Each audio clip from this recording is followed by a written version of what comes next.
Welcome to the Weekly Gaming Blast, the podcast that brings you all the latest gaming news unhinged. I'm AkibanaZero. And I'm Rudolph the Gamer. Hello. Rudolph the Red-Nosed Gamer had Well, I've got some the very red hair. shiny hair. Yes. I've got the red hair. I've got the red tinsel. So apart from the red nose bit, I think I'm fulfilling my role in life at the moment. Dude, you just really need a red nose now. That's all you need now. A red nose. Don't give me ideas. Just don't give me ideas. I will All push about this. ideas. I will push this to the literally farthest end of where I can stretch it.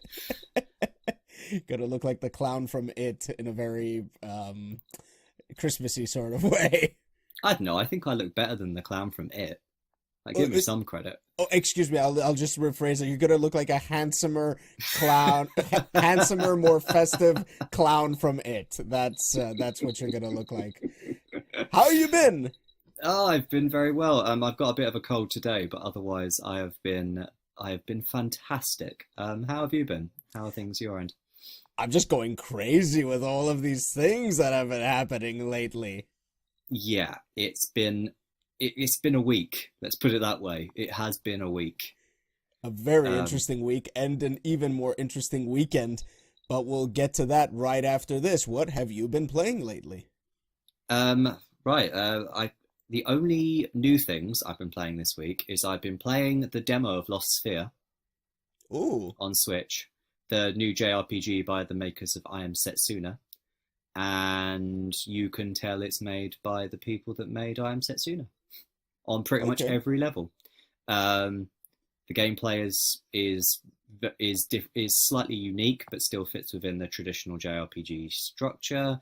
The visuals are beautiful. The music is beautiful.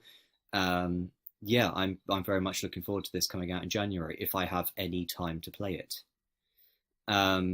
Because January is a month for games, isn't it? Is it not? Yes. January I'm not going to have much time, so we'll see if I can play Lost Sphere. The other game I've been playing is, and I need to remember, it's got a stupid name. I think it's called Phantom Breaker Battlegrounds Overdrive. That doesn't get more anime than that, I guess. It is very it's anime right down to the naming convention anime. You play as one of a set of anime girls in a essentially side-scrolling 2D beat-em-up. So think Streets of Rage with anime girls in it, and you've basically got the game. I want to play that right now. It's very good. The only thing I'd say that kind of lets it down at the moment, I mean, I'm playing it to review, so I still haven't played it quite enough to get a solid opinion of it yet. But on occasion, it throws a bit too much at the player.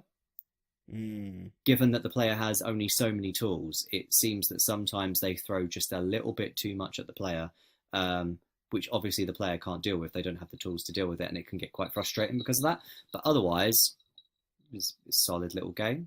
Completely ridiculous, of course. But yeah, it's a pretty good game. And also, it's these two games, and also the fact I've got the Sexy Brutale as well. All reasons for me to pick up my Switch again, which is good because I haven't really been playing my Switch recently. Which is odd, considering that Xenoblade is already. Oh yeah, the Xenoblade 2. I've been playing Xenoblade 2 this week as well. Yeah, so I've been playing my Switch this week. Yes, you have been playing your Switch this week, haven't you? Yeah, just a few games.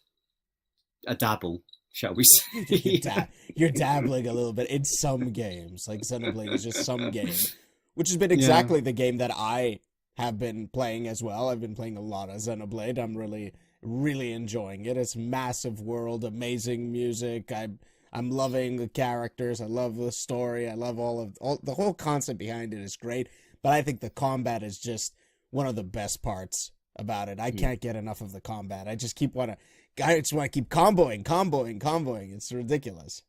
Yeah, I'm with you on that. Like, unlike quite a lot of JRPGs where you can see the enemy, so like the later Dragon Quest games and the later Tales of games come to mind, where I avoid combat because it can be quite cumbersome. I love the way that combat is done in Xenoblade 2 so much that I will fight everything in an area before I move on.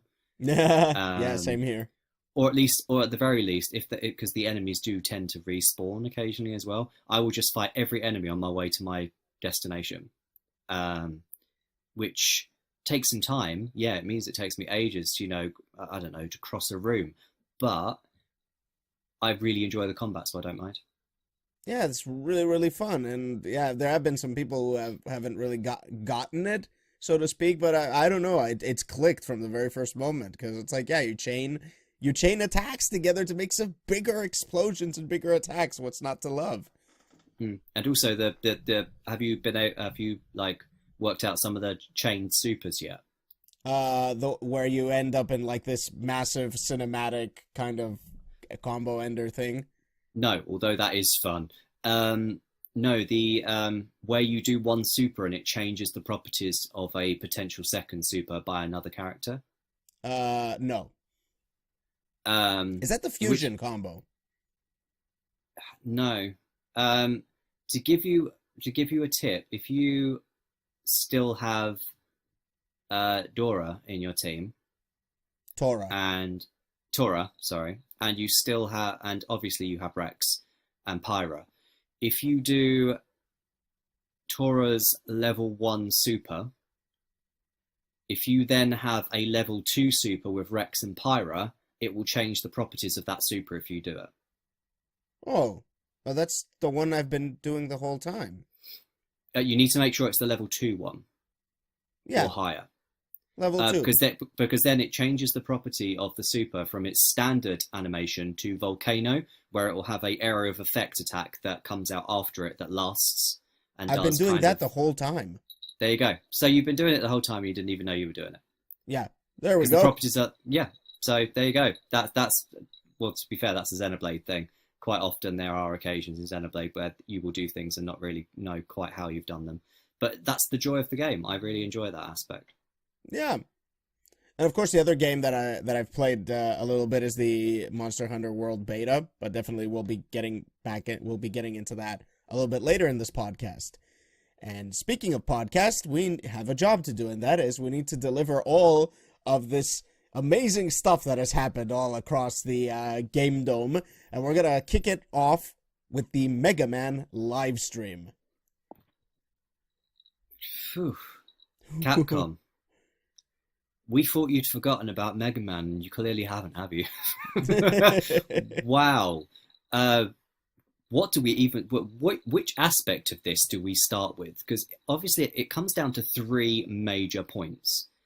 But what do we start with? I'll tell you where we start with. We start with that trailer, which at some point shows just how self-aware Capcom has become about the fact that they haven't given us a Mega Man game in nearly a decade.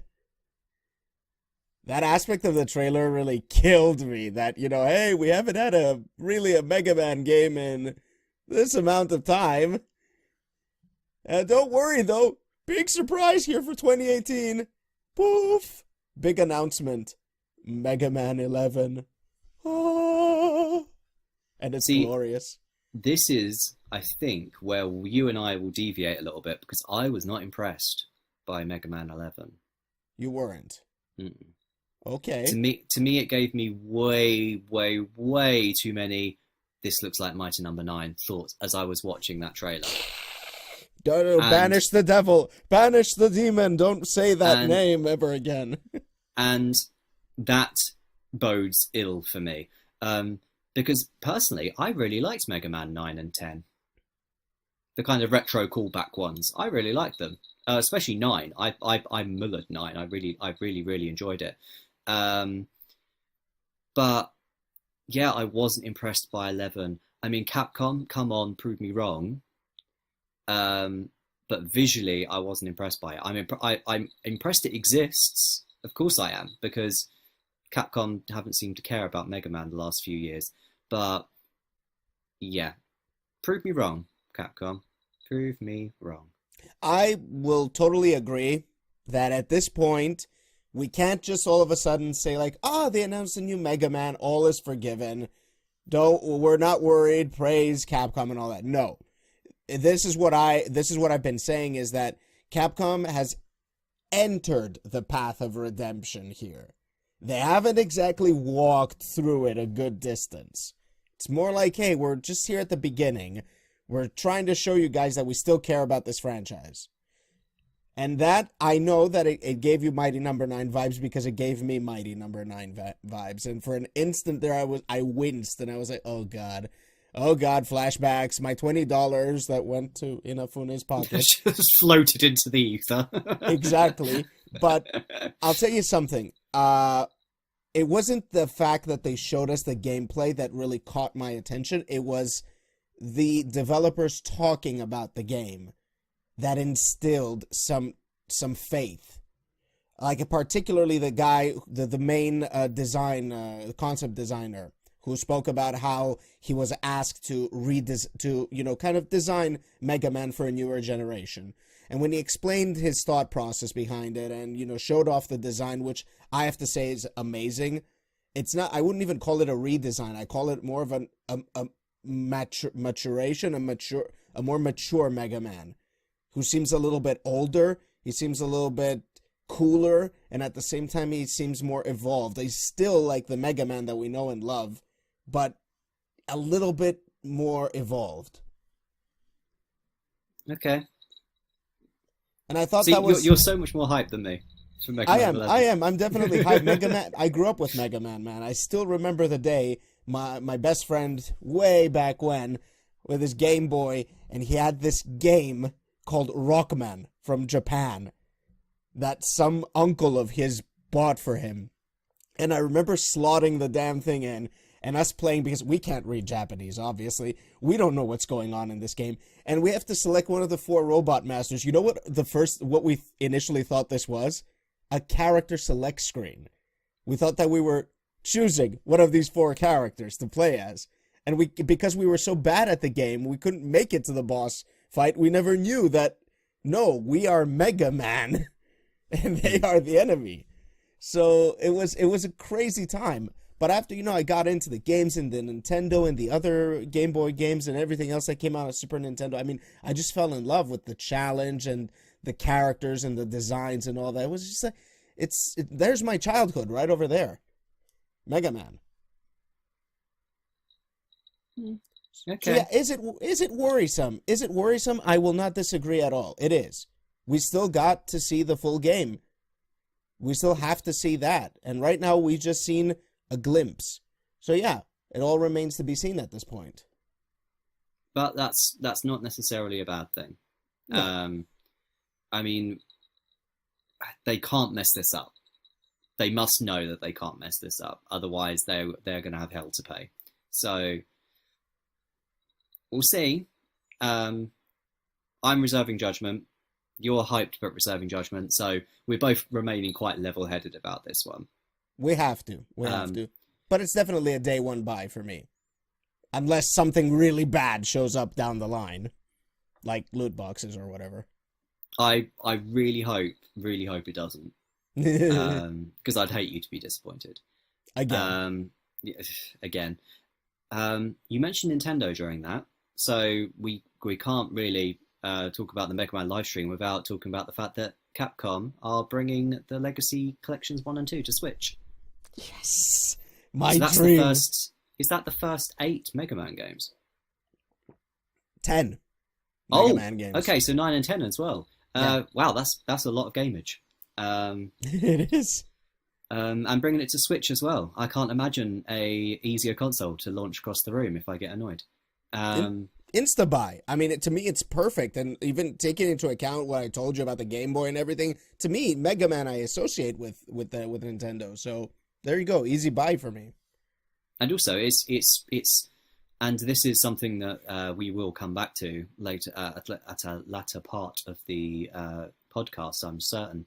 But it shows a kind of faith in the Switch from Capcom, which they were very initially hesitant about. Yes. Because if you think Ultra Street Fighter 2, that was essentially just a test the water sort of game. That required so little effort from Capcom. And that was just to test the water as to whether the Switch would be a viable platform for them going forwards. So Mega Man Legacy Collection, that just shows a kind of not and it's going back to what you were saying earlier, it's a kind of baby step in the right direction towards some sort of redemption. That they're showing that they do want to participate in this current generation as a developer. And part of that is most definitely, given the current climate in gaming, part of that is acknowledging that the Switch is here. A lot of developers are choosing to ignore it for reasons I don't quite understand, or give it lackluster support, which I also don't understand. The Switch is here, and it's doing phenomenally well. So, come on, devs. Capcom are now stepping on. Come on. Yep, it's definitely, there's a lot of devs that still need to step their game up when it comes to the Switch, and they'd be foolish not to do something in the next year with the Switch, because you know what? It was an underestimated device. And I don't mean to digress the conversation, but the Switch is going to be really huge next year. This was just, to me, this 2017 was the tip of the iceberg. It's going to be crazy. There's going to be a lot of stuff coming out, knowing full well now that we're getting Metroid, we're getting Kirby, we're getting like all of the big Nintendo stuff, Pokemon. There's definitely a Smash in the works. No doubt about that. So yeah, it's gonna be great. And any dev that chooses not to develop for the Switch is crazy. And speaking of crazy, one of the craziest announcements, even crazier than Mega Man 11 to me, was that the Mega Man X collection is being made and it's coming to all platforms. Oh my God, Ruben! If there's one thing I love more than Mega Man, is Mega Man X. I can't disagree with you on that. I absolutely love the Mega Man X series, and I only played them up to a point. This is my perfect opportunity to play the other ones. And just don't play 7. This is day 1. Don't play 7. Okay, I'll avoid that one. Yeah. But this is me now. This is definitely like this. Out of the whole Mega Man live stream, this was the thing I was like, yes, okay, good, thank you. I'll take that, thanks. And it's so odd how we're like also like there's a big new game announced, and we're also hyped for the collections and the legacy stuff. It just speaks volumes to how solid gaming was back in the day, and even more so how Capcom was so solid back in the day. And also gives you a very, very high inclination as to how powerful nostalgia is. That is true. Yes.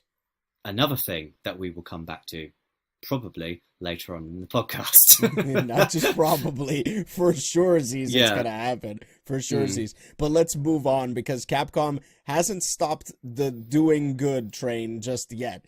Well, of course, we knew Monster Hunter World, and we knew that it's gonna be great. They've been showing it off. They've been busting their butts with the marketing on this game, and I have to say it's incredible how much they're pushing it, because of course it's Monster Hunter. They're not going to fudge up Monster Hunter. But you and I got a chance to play the beta this weekend with the almighty Starbreak. And the trio is reunited. Yes, the trio is reunited, and I know that you still don't like it because you don't like Monster Hunter, but dude, I had a blast hunting in that game. I had a blast. It was so much fun. Have you played it, obviously, since?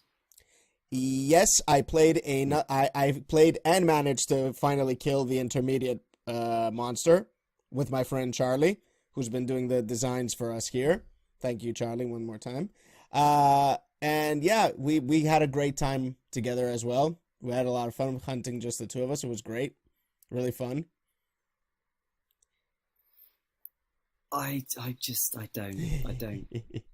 can't, like, there was, when I was playing it with you, there's just too many things where I'm just like, that irks me, that irks me too, that agitates me, and most of them are the same issues I had with Try, exactly the same issues I had with Try, and they've even managed to add a new irksome thing for me, so that's grand.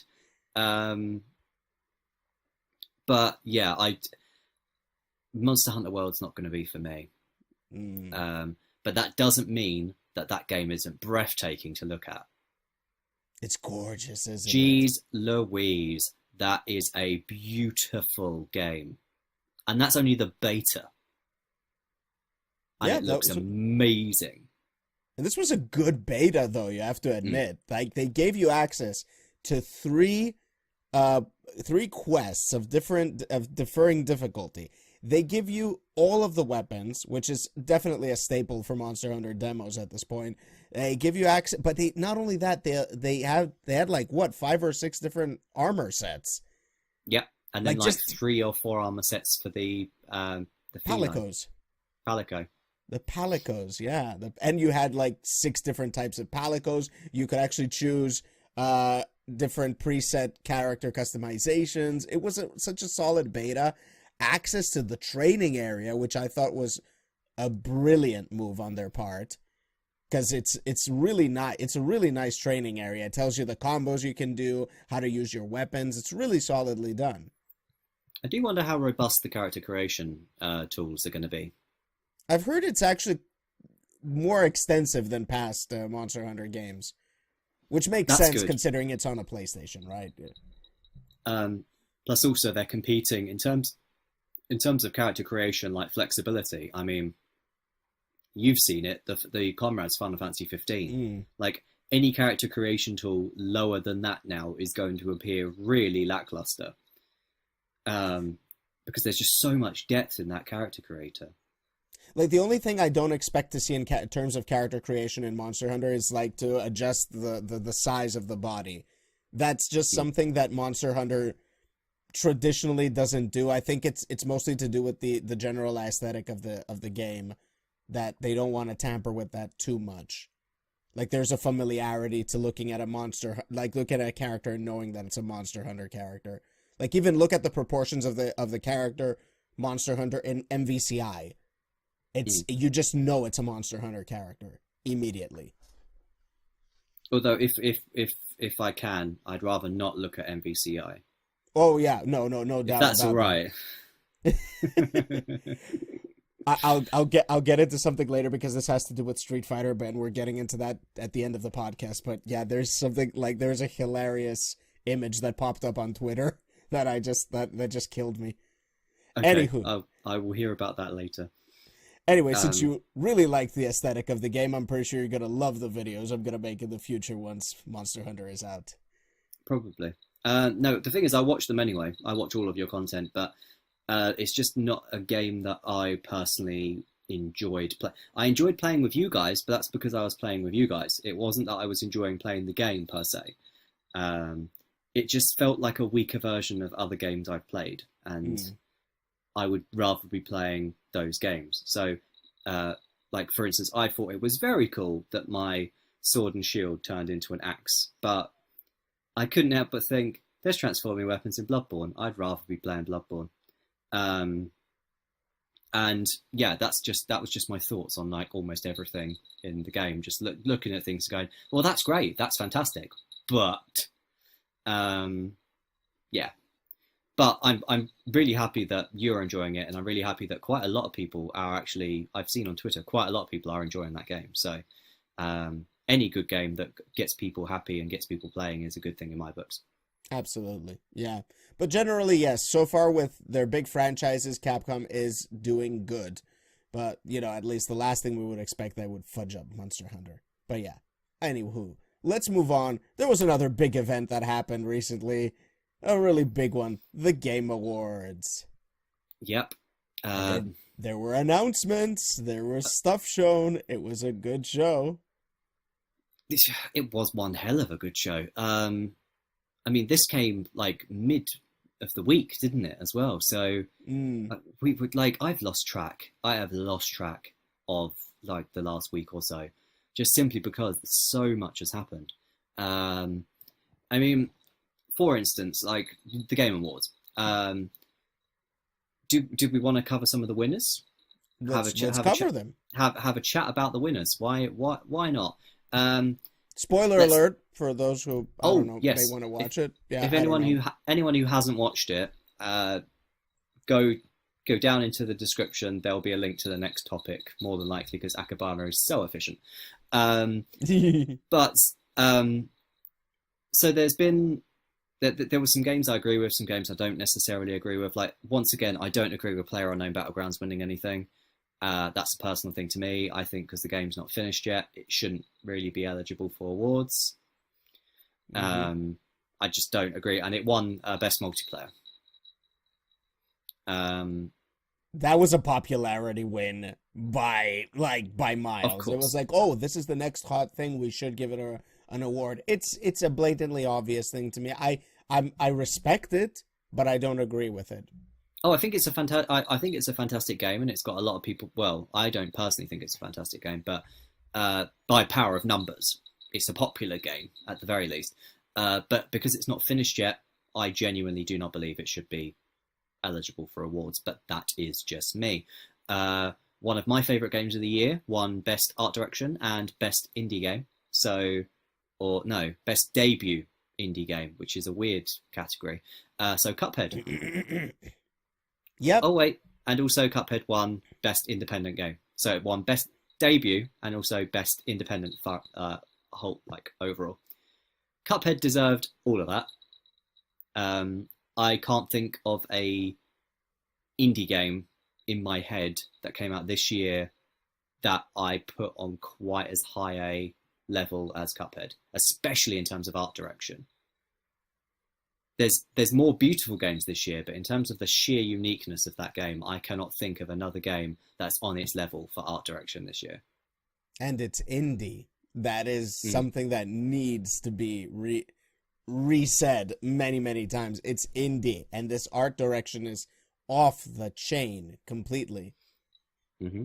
It gave me it's generally, like, when it comes to like its art direction, it gives me a throwback to Skullgirls, another indie fighting game with a gorgeous art style. Yeah, Skullgirls is beautiful. I played it for the first time this week. Absolutely stunning game. Yeah, it's just marvelous. It's great. Really unique art style. All right, more winners. Who actually got the award of the year? Well, the game of the year, surprising no one, Legend of Zelda Breath of the Wild. Da, da, da, da. There was no, in terms of sheer popularity this year, nothing was going to beat that game. No. I don't personally agree. But we'll get to that in our end of year podcast. Yeah. Little advanced spoilers there for a couple of weeks' time. In terms of sheer numbers, in terms of sheer popularity, it wasn't going to be anything else. Let's be honest. It was going to be Breath of the Wild for Game of the Year. It's a great game. I'm not going to disagree. But it has glaring issues. It's got certain things that make you kind of question, why isn't there like some music here? Why does the world feel so empty? Why do weapons break? I mean, I think that the problem with Game Awards and calling a game the game of the year, it lacks a certain definition. I think that the definitions they're using out on the public are quite vague. They're quite vague. And they are very open to interpretation. I'm not going to disagree that Zelda's not a great and gorgeous game. It was a gorgeous game. I played it to completion. I've done a lot of the stuff, and I will probably get the DLC to, do some more stuff in it. But the game of the year, I'm sorry. Mario Odyssey. So much better. Yeah, and Mario Odyssey won Best Family Game at the Game Awards, which it definitely deserves. Oh, yeah, absolutely. It doesn't get more fun. But that's the thing, Mario isn't just a game that is played by family, by children. It's played by adults. It's played by everybody. Mario is a fun, appealing, and also challenging game. And it doesn't just fall to the whole convention of, let's make everything open world. It takes the whole concept of open world and makes it its own thing. It's Mario thing, little sandboxes.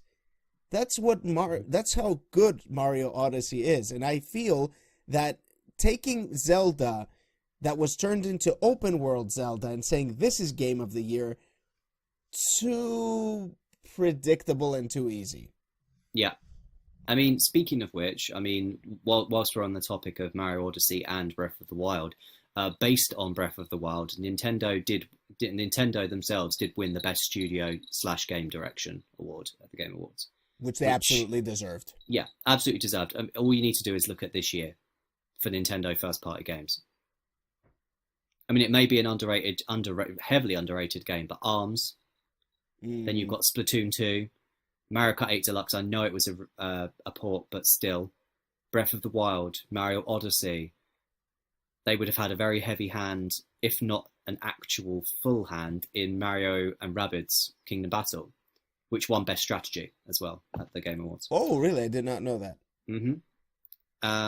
So, yeah, Nintendo have had a phenomenal year, beyond any shadow of a doubt. And they did deserve the Best Studio award. On the topic of Mario Kart, I mean, it is a port, but I'll say something. It came out on the Wii U. Not many people got to enjoy it. That game needed to be re-released. It needed its redemption because it's a very good Mario Kart game. Yep, and also the changes they made to it really did alter fundamentally the way that game's played. They were subtle changes, but they were enough to make it so playing that game now is a wildly different experience to playing it on the Wii U. So I would like to talk about that sometime because I have no idea. I never owned a Wii U, so yeah, I'd like to know what was it that irked people about Mario Kart 8. Oh, we're gonna have to go into that at some point. At some point, we will. A few more awards to kind of rattle off though, because there were quite a few. And also one thing that the Game Awards do differently than the Golden Joysticks, and it's a thing they do that I fundamentally agree with, and I think it's a genius idea. The first thing though, Injustice 2 won Best Fighting Game. Not sure I agree with that. Why? Because in terms of 2017 fighting games, there's only one I can really think of that I would put as best fighting game of the year. And that is? Revelator 2. Yeah. Although based on like a lot of people's perspective, I would have actually placed Tekken 7 as get a best fighting game over Injustice 2. Very strong competition there. Tekken 7 and Injustice 2, both very popular fighting games. Both extremely popular fighting games. And yeah, Revelator 2, I think the only thing I would say against Revelator 2 is that it's an expansion. So, that could come and go. But still, yes, Revelator 2 is probably the most gorgeous fighting game on the market right now. Amazing, that amazing engine that ArcSys is using for that game and for Dragon Ball FighterZ is just incredible, and the whole game is just robust as hell. It's got the story mode, it's got a really good training mode and tutorial mode. It's crazy. It's a really good game. So yeah, it is a shame. Although to be fair, if I was to actually, now I think about it, if I was to actually pick a best fighting game of 2017, it would be Brawlhalla. Well, that game has been out for a while, but it's not 2017. Although it's 2017 on PS4. On PS4, fair enough, yeah. Brawlhalla is really solid, yeah. But it's also, it's kind of indie, I think, also. Yes, it is an indie. Yeah. And also, it would probably be a good multiplayer game, so it could probably win that too. while I'm ticking the boxes on this. The final thing that I don't agree with before I get on to, because I always love to end with the positive, before I get onto the thing I do agree with, I do not agree with Last of Us 2 winning most anticipated. Well, I actually hate this as a concept for an award, okay? What do you mean most anticipated? What I'm most anticipated for is not what's most anticipated by other people. It's such a subjective thing. Well, of course, the whole concept of awards is a subjective thing, but there are objective measures to put into that. But anticipation? To me, that award is just reaching, honestly. just reaching. I mean, the whole concept of it, even if they were to say Monster Hunter World, which is my most anticipated game right now for 2018, or Dragon Ball Fighters, I would still say it's a ridiculous award. Yeah, couldn't agree more. But, I mean, obviously there's... everyone, I would suggest, go onto the Game Awards website and check out the full list of winners. We're not going to be able to cover them all in this podcast. No. But one thing that the Game Awards do that Golden Joysticks didn't, that I fundamentally agree with, is they have made the distinction, a distinction that I think is genuinely important, between soundtrack and score and audio design. Those Totally two agree. are two very different things, and in the Game Awards they had two separate awards rather than just having best sound, which Breath of the Wild didn't deserve to win in the first damn place, but that's not the point. The point is you need to make that distinction because audio design is so fundamentally important to some games. Some games that don't even have a soundtrack. I mean, think, or they either have a soundtrack that is minusculely used or like minutely used. The thing that comes to mind, Dark Souls. The only places that generally have music in Dark Souls are the bosses. Otherwise, it is just crisp audio design that gives you tells and indications. And you could argue the same for Silent Hill as well. That had fantastic audio design as well as having a fantastic soundtrack. But they were two distinctly different things. And on that note, I have not played it. It's on my I need to play this before the end of 2017 list. But Hellblade: Senua's Sacrifice won Best Audio Design, and from what I've heard about it, it deserved it. Absolutely. That game absolutely deserved that. I'm not surprised at all. That game, I haven't played it either yet, but from what I've seen and what I've heard and what I've read, the game's whole concept is surrounded around the whole idea of good audio design, because the game has no UI. It doesn't tell you anything. Like, you think that Dark Souls doesn't want to handhold you. Senua's Sacrifice just wants to be like, hey, forget all of those nice little things you ever knew, UIs and crap. You're on your own. So audio is definitely a big part of that kind of design, right? So I would expect, I'd expect nothing less. Good. I'm very happy for them. This game definitely deserves a lot more awards than what it's winning. Yeah, and it deserves more attention than what it's getting. Absolutely. Definitely. Yeah. And who won the score or soundtrack? Nier Automata. Oh. Well, that's interesting. I mean, I don't necessarily agree with that win, but because I personally feel there's been better soundtracks this year. But it's a very good soundtrack. So I don't have a particular problem that Nier Automata won it. I just personally feel there should have been other games that won it. But that's me. That's a personal thing. That's not me speaking for the industry as a whole. I like Horizons a lot. I love Horizon's soundtrack. Mario Odyssey comes to mind when I think of great soundtracks this year.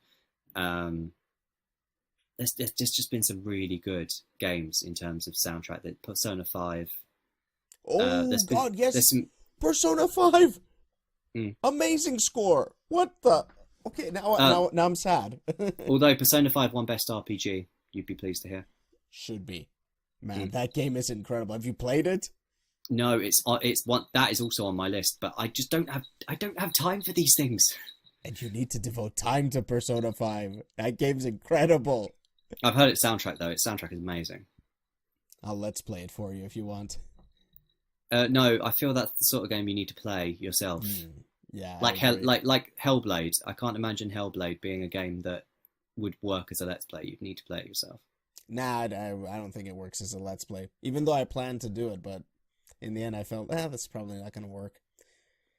Oh well, these are the winners that we would cover. Like Ruben said, you can go to the Game Awards website and check out the winners over there to get the full list. But let's talk announcements, and I'm going to leave this first one to you since this one is of very particular importance to you. So, the clip only lasted 30 seconds. I think it was actually less than 30 seconds. I think it was 20 seconds long. It was incredibly short. But From Software the babes of my heart have teased their next project with simply the tagline, "Shadows die twice." And that's it. All we saw was a contraption of some kind that was incorporating a bone of some kind, twisting round, of which the central part of the mechanism was coated in blood.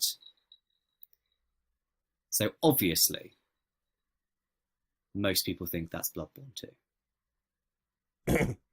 Bloodborne 2. Yeah. I wouldn't be surprised if this was Bloodborne 2. It screamed it. That whole clip just screamed it. Yeah. And From Software, you have made me a very happy boy. If this is Bloodborne 2, you've made me a very happy boy, because if there's one thing that From Software are, especially since 2009, they're consistent. Dark Souls 2 may be, in my opinion, a terrible Dark Souls game, but that still makes it a good game in comparison to most other games. Apart from the DLC can literally do one. But From Software are very consistent. If this is Bloodborne 2, bring it.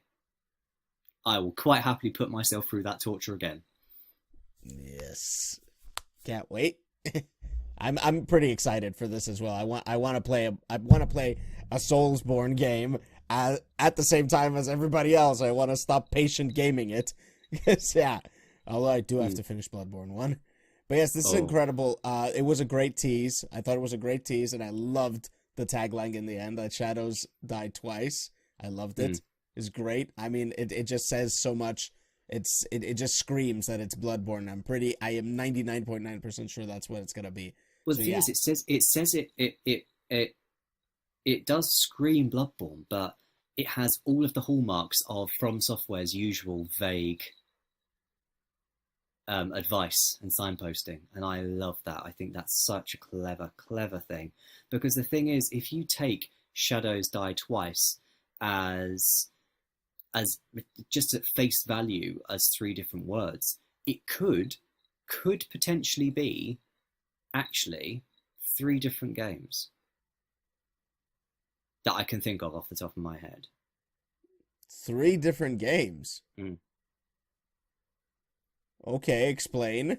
Well, it could be Bloodborne 2, indicating Shadows Die Twice, the Shadows of Yharnam.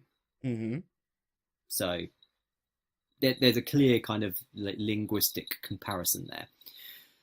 The other one, and the other kind of comparison a lot of the internet has made, is there was a relatively popular, not massively popular, survival horror game on the PS2 called Kuon, I think it was called. Which From Software had something to do with. So this could potentially be a sequel to that, because that was survival horror dealing with the supernatural, etc., etc. So Shadows Die Twice. The third one, and I find this most intriguing, and also not only the most intriguing, but also the most outlandish, the least probable.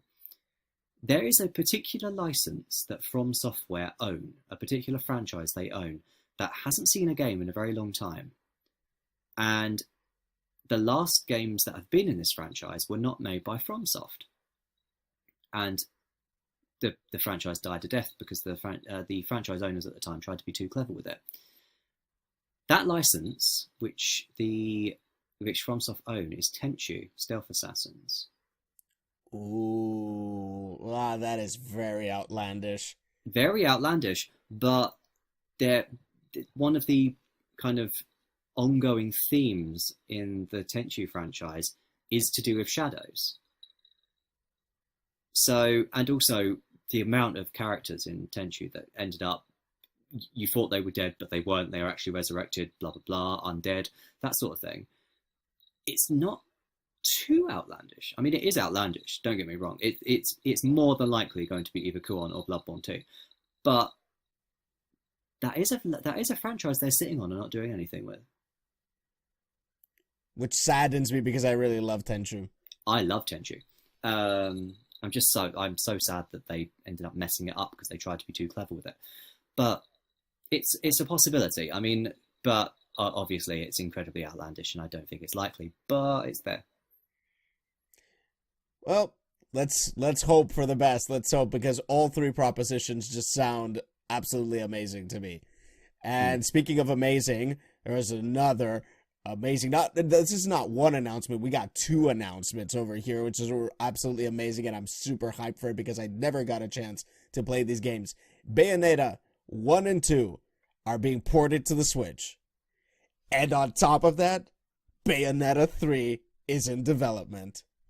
Boom! For the Switch. There you have it, ladies and gentlemen. All the Bayonetta goodness. I'm buying Bayonetta 1 again, very clearly. Yeah. It'll be the third time I've bought the first Bayonetta game, but I don't care. Wait, what did you buy it for again? You got it on PlayStation 2? I got it on PlayStation 3, I got it on Wii U, and now I'm getting it on Switch. I've got to get it. Oh, Bayonetta 1 is on Wii U as well. Okay, all right, fair enough. Yeah, when they released Bayonetta 2 on Wii U, and it was console exclusive to Wii U, they released it in a bundle with Bayonetta 1. So I got that. So I could play through Bayonetta 1 again before playing Bayonetta 2. And now I'm going to do the same again. I'm going to buy 1 and 2 again so I can play through 1 and 2 before playing 3. See, this is what I'm loving about Nintendo right now, is that we're all saying things. We're saying, we want this. And they make it happen. Mm-hmm. Or they've been one step ahead and they're making it happen. We want that. Well, guess what? We're making that too. Nintendo has literally taken Sony's former PS4 tagline for the gamers and have made it their own now. Quite literally, I would say. Beyond a shadow. And also, let's not forget as well that Bayonetta 1 and 2 are coming to Switch in February. That is 2 months away. It's 2 months away, yeah. Crazy. That's just nuts. They've managed to keep that. So, I mean, let's be fair. I mean, the chances are every kind of big game from the Wii U is going to get ported to Switch at some point. Oh, yes. No doubt. Because the Wii U was just a unfortunate failure. But you know what? I don't think anyone expected Bayo 1 and 2 to come this quickly. No, I didn't expect it either. I was expecting like sometime in spring, maybe summer. No, February. Here you go. Mm-hmm. And I'm excited. Before the Switch has even been out a year. And we've got Bayo 1 and 2. I will happily play Bayonetta 2 again. Happily. That game was incredible. And also Bayonetta 3. That is just, that. Like they just like keep throwing things out. Now we've got Metroid Prime 4 to look forward to. We got Pokemon. We've got the Smash that they are failing to announce, but yes, it's happening for sure. And now Bayonetta 3. Come on. I mean, this is like, it's going to be a crazy year because of Nintendo in 2018. And I really hope they're upping that production of the console because, man, there are people out there who really want it, apparently. They're gonna bloody need to. With all of these games, they're gonna need to. However, Nintendo are not the only ones who are destroying 2018 before we've even reached it. Bandai Namco announced Soul Calibur 6. Rumoured, leaked, of course, beforehand. But Soul Calibur 6, we got to see Sophitia and Mitsurugi having a bit of a Barney. It was good, and also since the trailer was shown off, they've announced that this is a return to the events of the first game. So this is kind of like a kind of soft reset of the Soul Calibur story, which is Return good. To the stage of history. Yes, I just loved that. I just loved how the trailer ended with that. It was so brilliantly placed, and I just love the way the game looks. It's Soul Calibur. It's Soul Calibur. The thing is, it looks beautiful, but it looks beautiful in a stylized way, not a hyper real way. Which I'm glad. I'm glad they didn't go for hyper real because I think that would have dated the game very, very easily and very quickly. Agreed. And it's great that we're getting both of my favorite mains, Sophitia and Vitsurugi, because both of them were shown off, and I love it. See, I can't remember who the cast in the first Soul Calibur were, so I can't remember who I'd actually rather be back. Nightmare? I only remember... Oh, wait, so Nightmare was Nightmare by that point. He wasn't still Siegfried. No, he was Nightmare. He was Nightmare. Okay, because I know that the Soul Calibur canon got a bit muddy after about the third game, I think. Oh yeah, there's been a crazy amount of characters and convoluted storylines. Both Siegfried and Nightmare being two different people. It was crazy. I mean, it's such a shame because one of my favorite. I mean, it's such a shame that they're kind of soft resetting in a way, because one of my favorite Soul Calibur characters, I think, was introduced in the fourth game. Hildegard. Hilda, yeah. Hilda. Loved her. Hilda was amazing. She got a lance and proper armor and stuff. She looked so cool. But to be fair, if I can play as Yun Sung,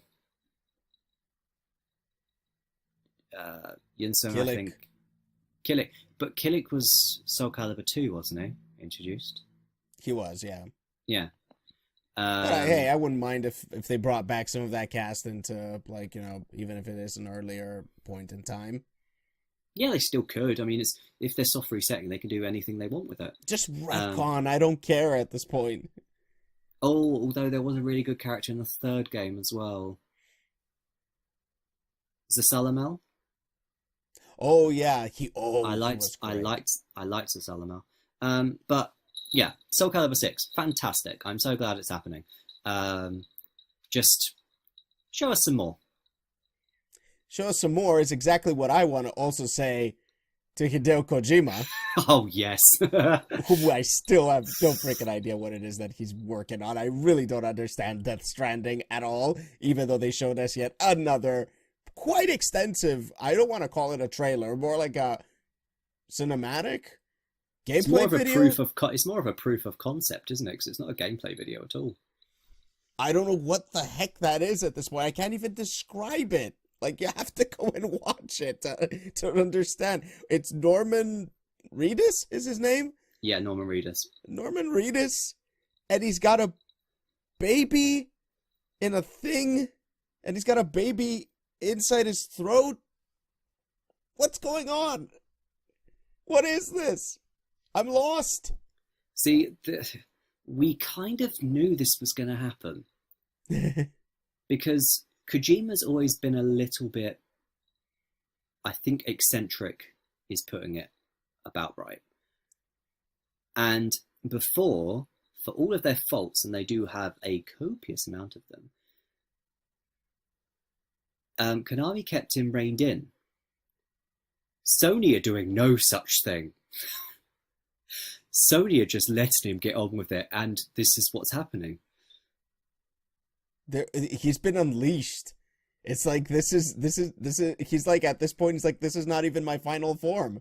It's like, I don't know, because it's very difficult to talk about this game. If it is at all a game at this point, because I can't describe it as a game, because I haven't seen any freaking gameplay. Apparently there have been people who have actually played it, Del Toro being one of them, apparently. But at this point we have no idea what it is. But there was a guy who mentioned that he's played it, and he said once you see gameplay or you touch some gameplay, that whole video that we saw at the Game Awards makes sense, apparently. Okay. Oh, show us some gameplay at some point, please. They're gonna need to. I mean, E3. No, not E3. Yeah, it is E3. At the very latest, we have to see something. We have to get some a proper trailer. Yeah. And some explanations on the game by then, or else people are just gonna be like, "Dude, you're crazy at this point. We have you've lost it." Yeah, but we'll see. It looks interesting, but we obviously don't know anything more about it, which cannot be said for Media Molecule's new project, Dreams, of which we've seen quite a bit of. Yeah. And well done, Media Molecule. You've made a good game, or you seem to have made a good game. Well done. Good. That looks really beautiful, really fun, really interesting game to play. I'm really happy. To be fair, that's them in a nutshell, isn't it? Media Molecule. They always make really interesting games. Yeah. They push the boundary of what it means to make a game, I feel. Yeah, I mean, didn't they make Tearaway? They did. Yeah, they made Tearaway. And that game is unique. I've not played another game like Tearaway. They made Little Big Planet as well. Of course. Which is phenomenal success and fantastic concept of game as well.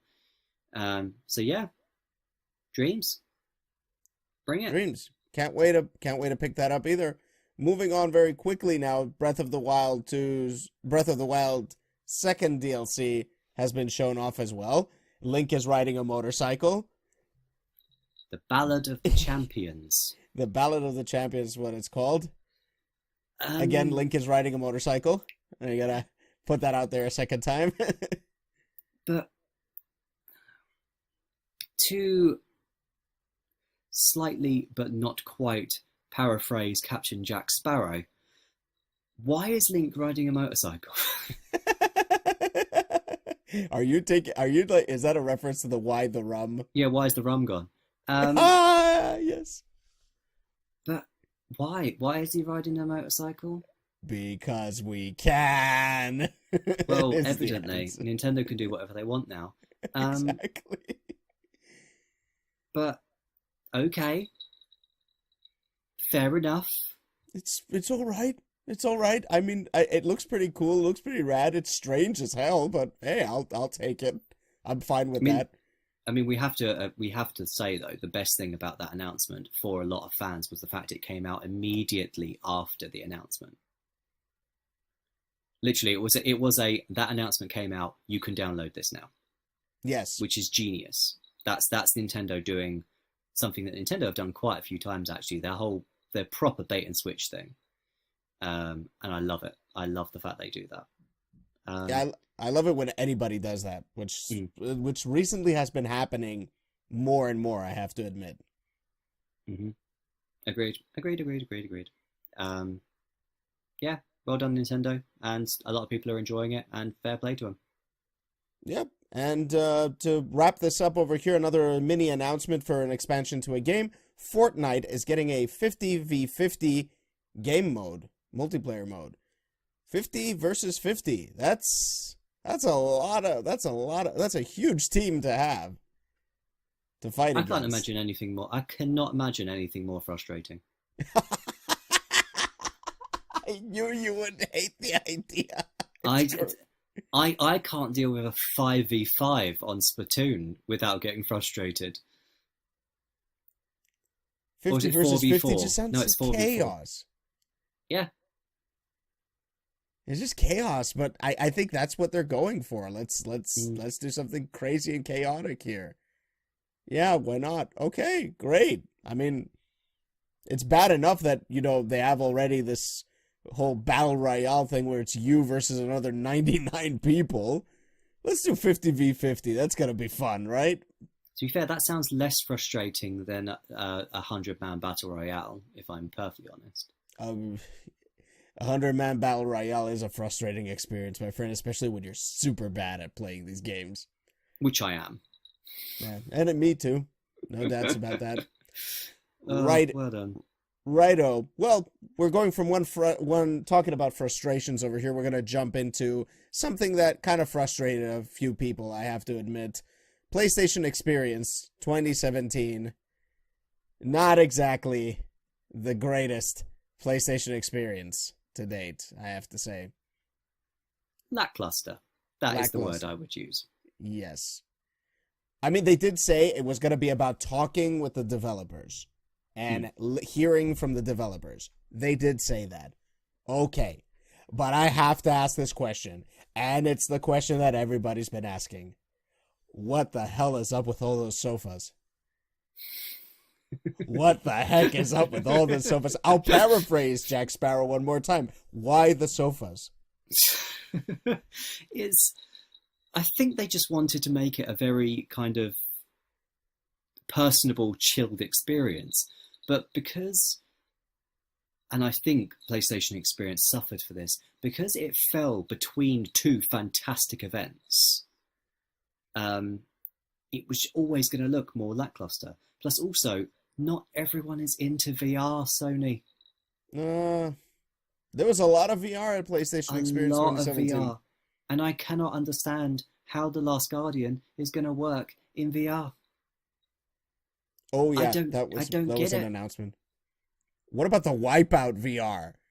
That I can imagine being really cool in VR. For like 5 seconds until the motion sickness kicks in. Because everybody has latent motion sickness. That game is going to give it to you. Yeah, true. But for those 5 seconds, awesome idea. It is. Yeah, I'm not going to say no. I mean, I always wondered what it would be like to play this in VR. Yeah, Sony could get branded buckets. It'd be fine. Oh my god. Yes, they can. They totally can. Sony, make that happen. A bucket for every VR headset with Wipeout. I mean, there was also and once again, I find this a very lackluster thing, the announcement of how long Dad of War will take to complete. Dad of War? You mean God of War? No, it's Dad of War. Dad of War. But 25 to 35 hours. That, to be fair, that's a decent length of time. It's a pretty good amount of time for an action game like that. I mean, that is nothing on Horizon Zero Dawn. Well, fair. But Horizon is part RPG, so lots of quests and stuff to do. Whereas, yeah, I mean, I see what you're saying, but it's just 25 to 35 hours. That's a pretty good amount of time for an action game like God of War. Yeah, I agree. That's a lot of brutality. A lot of hours of brutality, I have to say. I mean, it's not for me, I'll be perfectly honest. Well, that's okay. I mean, but the PlayStation Experience did have one fantastic announcement. Or fantastic from my perspective. I don't know how everyone else feels about this, but I literally lost. I think I was on Skype to you at the time. I lost my shit when this announcement came up. I think I was either on Skype to you, or I think I was on some sort of chat to you. Medieval Remastered. Crazy. A remaster of possibly, well, definitely in my top 5. But one of my favourite PS1 games is getting a remaster. You can keep Crash Bandicoot Insane Trilogy. You can keep it. Just give me this. Just give it to me. I want it. I want to play as Sir Daniel Fortescue again. I want to do it in pretty graphics. I want trophy support. I just want it. I really want I think you and everybody else want it really, really badly. I have to say, I hope this really means that we might be getting another one, like a brand new Medieval down the line as well. Mm-hmm. So yeah, go ahead, go out there and buy it, guys. Start screaming with your wallets that we want more Medieval, because that needs to happen. Also, Sony, if you wanted to remake the second one as well, that'd be great. That would be nice. Yeah, start with the first one, then do the second one, and then make a new one, or a collection or something. Just do something. That would be nice too. Yes, maybe like a collection of a lot of PlayStation 1 games would be nice too. I'm down for that. Lots of developers are doing collections nowadays. We're going to talk about that in a moment. Yeah, Once we finish with this last little tidbit from PlayStation Experience. Apparently, there are hints that at some point we'll finally be able to change our PlayStation Network names. Yay! So they're only 9 years behind Xbox or something? Yeah, well, that'd be good, because I'll be able to be Rue the Gamer branded across everything. That'd be nice. Yeah, I think I actually named another account from another region, AkibanaZero, and I'm stuck with Akibana on my main one. I have to find out which one I named AkibanaZero to change it over there and then move it to my current... never mind. It's too convoluted for me. Y'all know who I am. Yeah, we all know you. Yeah. Notorious.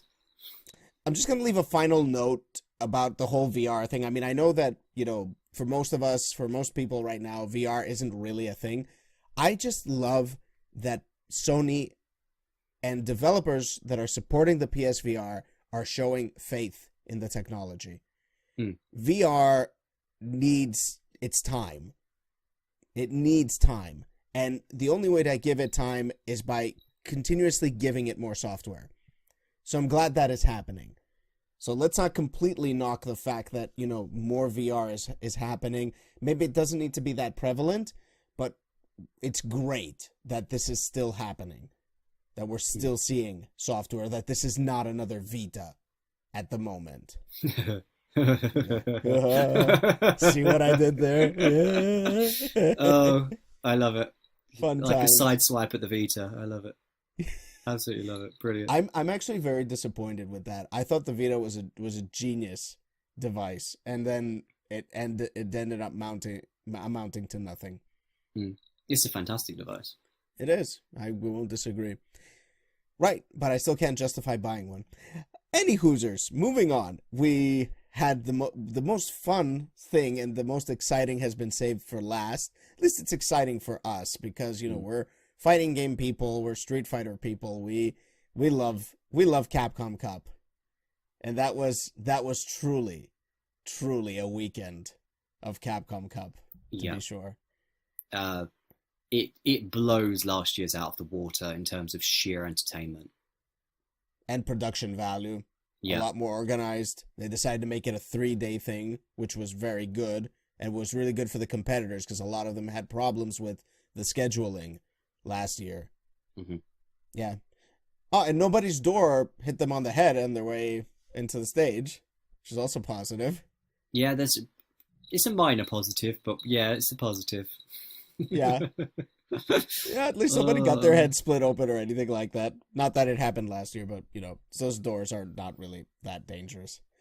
Right, so, but first of all, let's talk about the games a little bit, because that was some of the most high-level Street Fighter I have seen in my life. Yeah. Beyond a shadow, a lot of the players really did show how flexible that game can be. Despite how limiting it is and how simple it is, too. I mean, it is incredibly limiting as a game.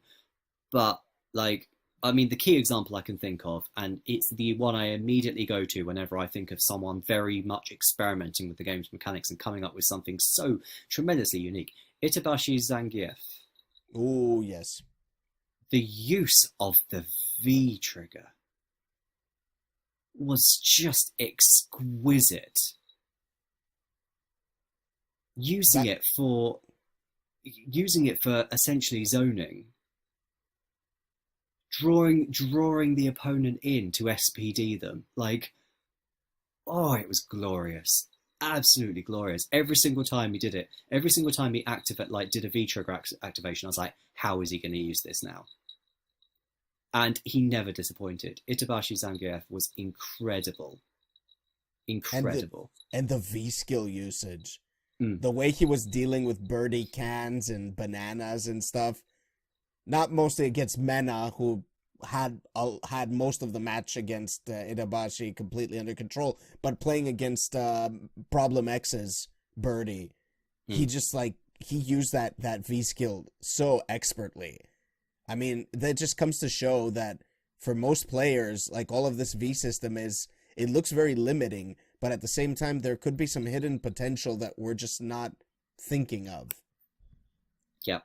So I'm glad we had a guy like Itabashi at Capcom Cup this time around. Because that guy's a really inventive guy, and we need more of those. But overall, the tournament was filled with high-level play and so many upsets. Oh, it yes. was ridiculous. The upsets were ridiculous. See, literally just from top, excluding the day before, the Saturday, just the top 8, there were so many upsets. Just the top 8 were filled with upset. Just the top 8. And let's start from the top and to the bottom. The fact that Mena took the whole tournament was an upset in and of itself. I don't know. I think he totally deserved that. Oh yes, I'm not going to disagree, but He nobody expected it. he outplayed Takedo, which I can't believe I can say that sentence. Takedo has been so consecutively and consistently strong, but he just got outplayed Towards the end, yes. by Mena RD. Mena RD just whew, that grand final was just, it was some beautiful Street Fighter 5.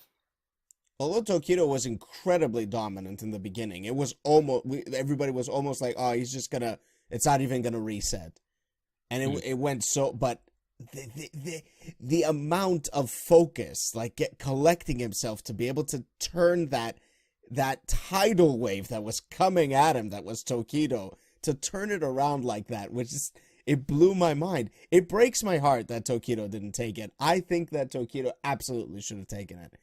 But I'm not disappointed, because that was some incredible Street Fighter, and I love that a person like Mena got it, because he actually has really good purpose for the money at heart. He wants to make a place for his scene to have to play at, because they don't in the Dominican Republic. That's a fantastic. Like, when I heard that was his goal with the money, I was like, that is such a beautiful idea.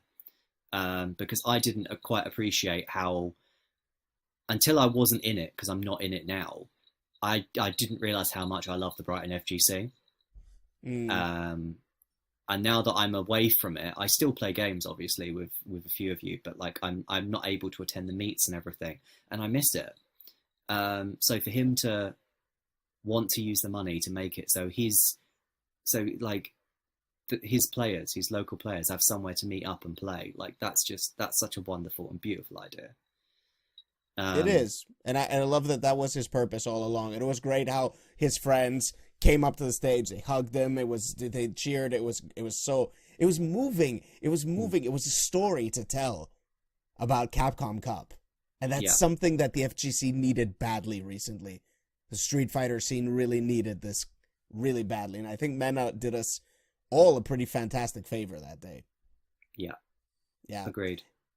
But also another story that can be told, which is an incredible story, albeit kind of funny as well. Nemo, going from last qualifier to third place of Capcom Cup, blasting his way through the losers bracket.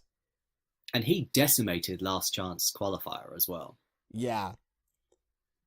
And you know what? They actually asked him. Next year, are you planning on trying to get qualified ahead of time? And he was like, nah, I think last chance qualifier was easy. That's what's the funny thing. Infiltration feels bad, man. It's like, yeah. I mean, who, forgive me, Mike, because like so much happened that I've forgotten the minutiae. Who eliminated Nemo in the end? Who eliminated Nemo in the end? Was it Mena RD? I can't imagine anybody else. Because if he was third, that means that because Mena RD came from the losers bracket. Yeah. So it must have been that Nemo lost to Mena. I am pretty sure that's the case. Let me just, I'm gonna check this out real quick. But overall, I think Nemo did well. Like, he played some really great Street Fighter. Really great Street Fighter. And let's see. Match log. Come on, Shoryuken. It's gotta be Mena. I can't imagine. Right. Losers final. It was Mena. 3-0. 3-0. Jeez. Yes. 3-0. I mean, I must admit, like, there were players that I would have rather get into the top 8. Like some of my personal favorite players. So like Kazunoko, didn't even make top 8.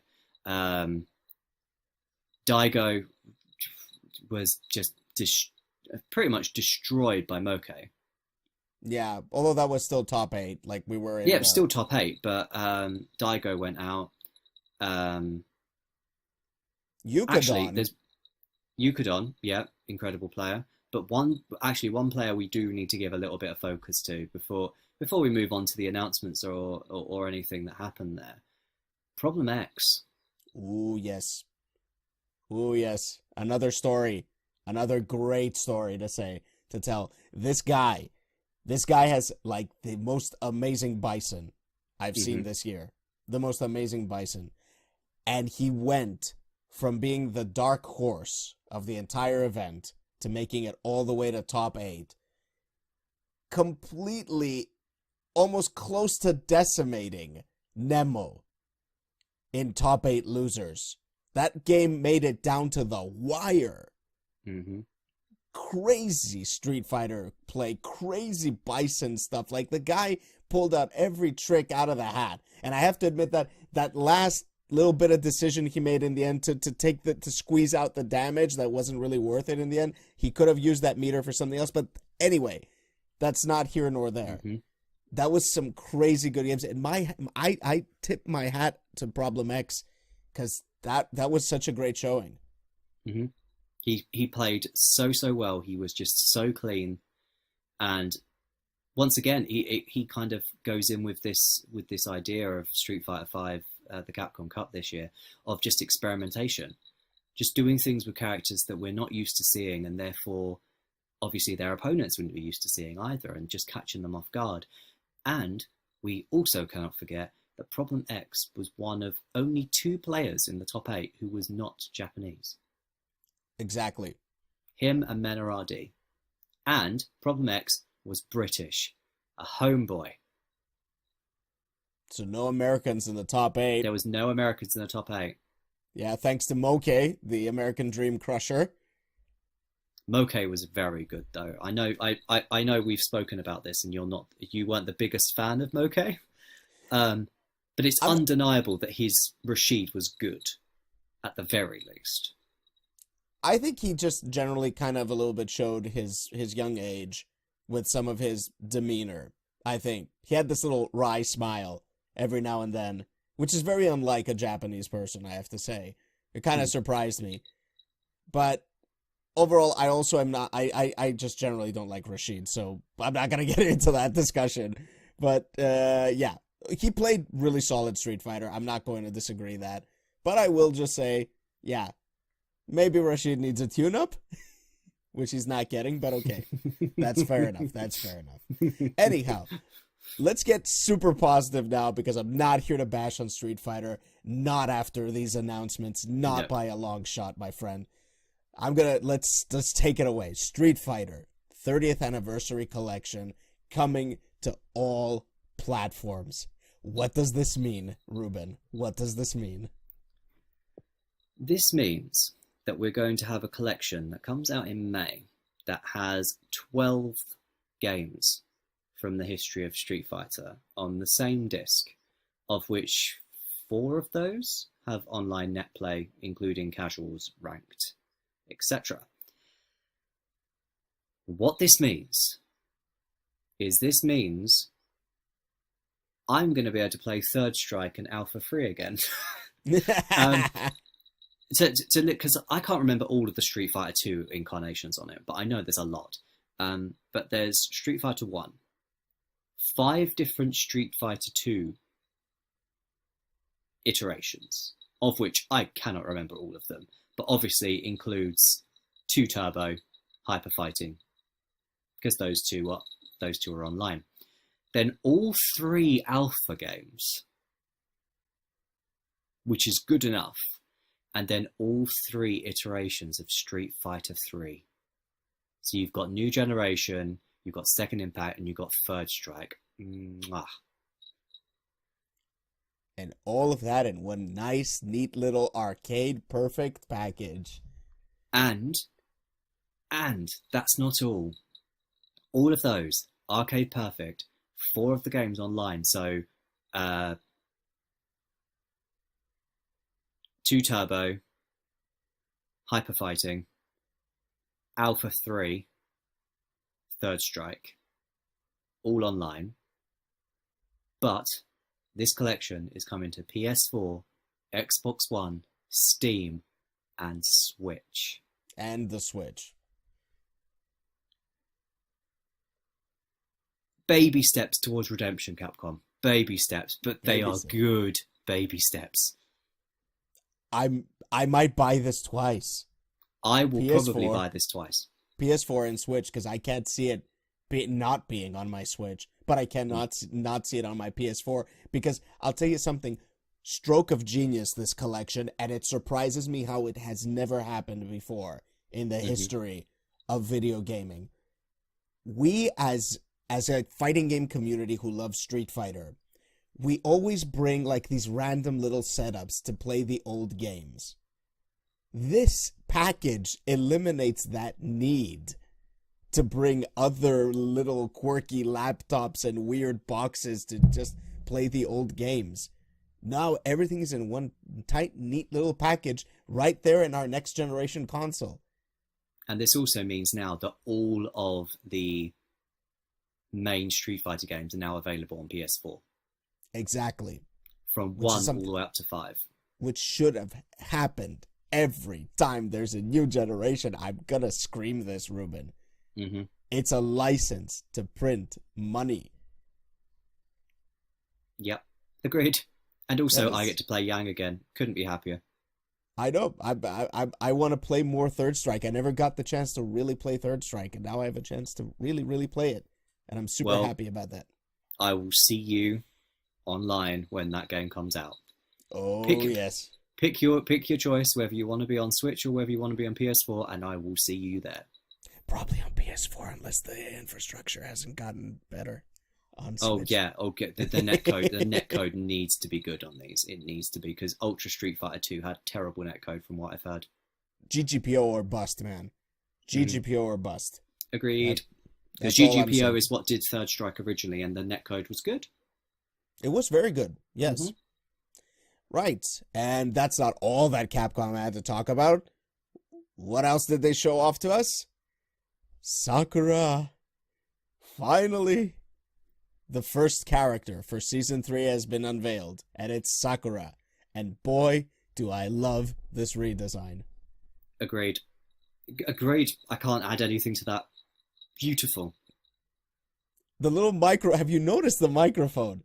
Yeah. It's weird, but it's still, I like it. I think it's because the isn't her lore that she now works in an arcade or something. Exactly. Yeah. But I love the little neck scarf. I love the fact they've kind of kept to the kind of schoolgirl sort of skirt and kind of jacket combo, but she now looks so much more mature.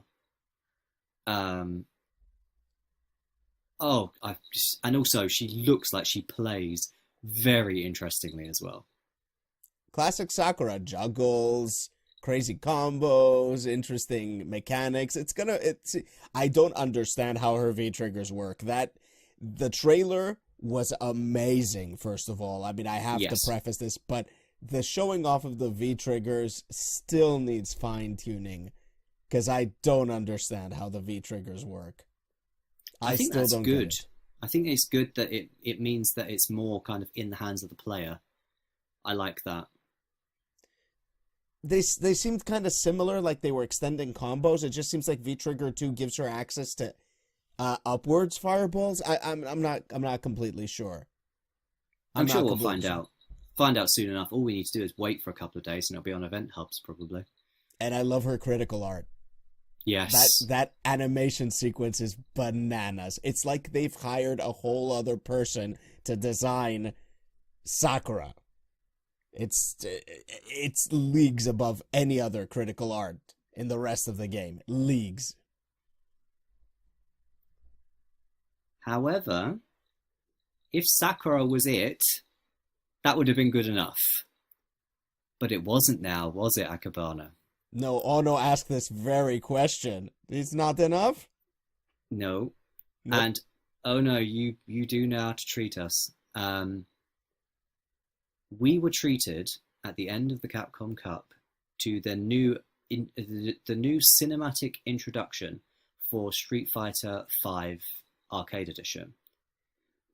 And in that trailer, they showed all 6 Season 3 characters. Made even better by the fact that they did the typical bait and switch at the end of the Sakura trailer where they showed silhouettes. I loved that. And then in the cinematic intro, they showed all 6. Oh, also, one thing, jumping back very quickly, Sakura's nostalgia costume. Perfect alpha schoolgirl outfit. Brilliant. But, so, let's go through them, shall we? The 6 seasons, the 6 season 3 characters. So Sakura, obviously we've covered that. Blanca. The only one in season 3 that I'm not particularly happy about. Me neither. Online, he's gonna be a nightmare. Yes. I'm gonna hate playing online just because of Blanca. I never know how to deal with Blanca players, but it is what it is. I'm happy for people who expected him. Then the next character, if I'm not mistaken, was Folk. Folk, whatever that pronunciation is supposed to be. Who, judging by the cinematic intro and judging by the fact she's wearing one of those stupid little pointy hats, she's something to do with Ed, so probably part of Neo Shadowloo. She was in Ed's the last panel of Ed's story mode in Street Fighter V, so she is part of Neo Shadowloo. So design-wise, she looks great. Oh yeah, undeniably great. But obviously, we can't really make a judgment on how she's going to play or anything. All we've seen is a stick, so the first thing that came to mind was Rolento for me. Yeah. I thought if she's got some kind of interesting pokes and kind of movement options with the stick, she could be a very interesting character. Ooh, some pole vaulting and stuff. Next, and possibly your favourite announcement. My boy, Cody is back and looking dapper as. Yeah, that redesign of Cody is beautiful. And also, you probably noticed this, but I couldn't help but note once I first noticed this, I couldn't help but notice it constantly from then on. They've incorporated stripes into his outfit. Yes, I'm glad you've noticed that. I love it. It's such an intricate little detail. Yeah, and it's such a cute little callback as well to his kind of previous sort of jumpsuit outfit in 4. I really want to know what's the lore here. Did he become mayor? And then he got imprisoned as mayor and then busted out? What's happening here? I don't know, but I do really like that redesign. Cody looks amazing. I love it. I don't know. At first it was like, he's looking very different in a suit and stuff, but then it grew on me. And he still has one of the shackles on his wrist, which is so great. So crazy. I can't wait to see how he plays. I'm so happy about this. And also, as another thing with Cody, that means there's potential for his nostalgia costume to be the jumpsuit, for one, which is great. It has to be. And for 2, he's one of the characters, when I've discussed Street Fighter V in the past, he's one of the characters that I've constantly come back to and said he would fit very well into the V system.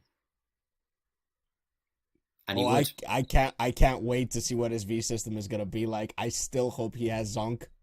I really want him to have Bingo Punch so badly. That is my favorite move in the entire game. But moving swiftly on, G. Just the letter G. Yeah. I've heard rumours, obviously, floating around about this character since his reveal. Some that I find very interesting and maybe too coincidental to not be a thing, relating to Gil. That's one perspective. Not being Gil, of course, but it would kind of make sense for him to be part of the Illuminati. But then again, because he's wearing a top hat, we can't see if he's got one of the little jewels in his head. So, but the other rumor is one that I believe you've mentioned. It's some kind of speculation I saw flying around on the internet. Yeah, like he's the gorilla from Neo Shadowloo. I really wanted to, but the moment I saw that end sequence for Ed, I was like, I want to play as the gorilla. So I might get to. Maybe. I mean, that would be an interesting mechanic. Like it's like getting a Bloody Roar character in the game. Which, by the way, some people have pointed out that the design kind of looks like a design from Bloody Roar. There is a guy who turns into a gorilla that has a beard, has a top hat, and everything. Don't tempt me. Don't tease me, Akibana. I'd love Bloody Roar to come back. That would be nice. A nice game to come back as well. Yes, but it's Konami. But yeah, G looks interesting. I feel the same way about him at the moment that I felt about Zeku when he was first announced or first shown. Well, I was like, okay, he looks interesting. We'll see. But then Sagat. Yeah, we knew it was going to happen, but that doesn't mean it wasn't impressive when it did. It was mighty impressive. It was really impressive, and I love his redesign as well. It's still so Muay Thai, and still so Sagat, and I love that fight in the end between him and Ryu at the end of the cinematic. I just love that whole cinematic, by the way. Yeah, I just absolutely love that cinematic. And by the way, since stunning, we'll finish up with Sagat first. Yeah, that we knew that he was coming, but it would have been a crying shame not to include him by any stretch of the imagination. And also, I think it's wonderful that he's the last character of season 3 as well. I have to like a perfect bookend. It's the perfect bookend. The two most popular characters, sandwiching two like some of the least popular characters and two brand new ones. Like, I think this time Capcom has really thought out their rollout here, and that just tells me that they're probably investing more into Street Fighter V now. More thought, more more intricacies, more minutia into the game, because that's something that's been missing for the past 2 years from Street Fighter V. Agreed. And now on to talk about the cinematic, because I have to point out, like, there's an image that basically goes like this. They have MVCI Chun-Li and Chun-Li from the cinematic, which, by the way, is gorgeous. Like how she's putting that lipstick on, it turns around, has that look on her face. She's great. She's gorgeous. I don't know how they could botch her in MVCI so badly. They have those two images, and it says, can we take a moment to appreciate and be proud of Chun-Li finally having gotten over her drug addiction? It's ridiculous. I'm gonna retweet it. I'm gonna send it to you on Twitter. It's a crazy image. But you look at those two images together and you're like, guys, what happened here? Almost can't believe it's the same character. No, not by a long shot. I'm just gonna say that's not Chun-Li. That's some black sheep from Chun-Li's family. Some redheaded stepchild. Which is not red-headed specifically, but yeah. Yeah, anyway. I know what you mean. Yeah. Anywho, that was Capcom Cup. That was some crazy stuff announced. Capcom, like we said, finally entering that path of redemption. Let's see how far they're willing to see it through. I want them to be better, definitely. Oh, same here. No questions asked. And that's going to do it for this week's weekly gaming blast. We've managed to shatter all the records with our time here, but we don't care. We spoke about things that we really loved. This was probably the most positive show we've done to date. Yeah, full stop. I honestly don't think we've had a more positive podcast. Yeah. I mean, we did rip on a couple of things, especially the couches, but far from that, everything else was like super positive. Super excited for 2018. How about you? Oh, terribly now. Most definitely. I mean, for one, bring on the 16th of January. Oh, yes. My faith in Street Fighter V has been instilled. I'm picking up the season pass, which, by the way, will include all the 30th anniversary costumes and then a few more. So that's Capcom. I think it's the 6 nostalgia, isn't it? Yeah. Yeah, or 6 of the nostalgia, rather. Exactly. That's Capcom adding more value to the season pass, which I love that they're doing.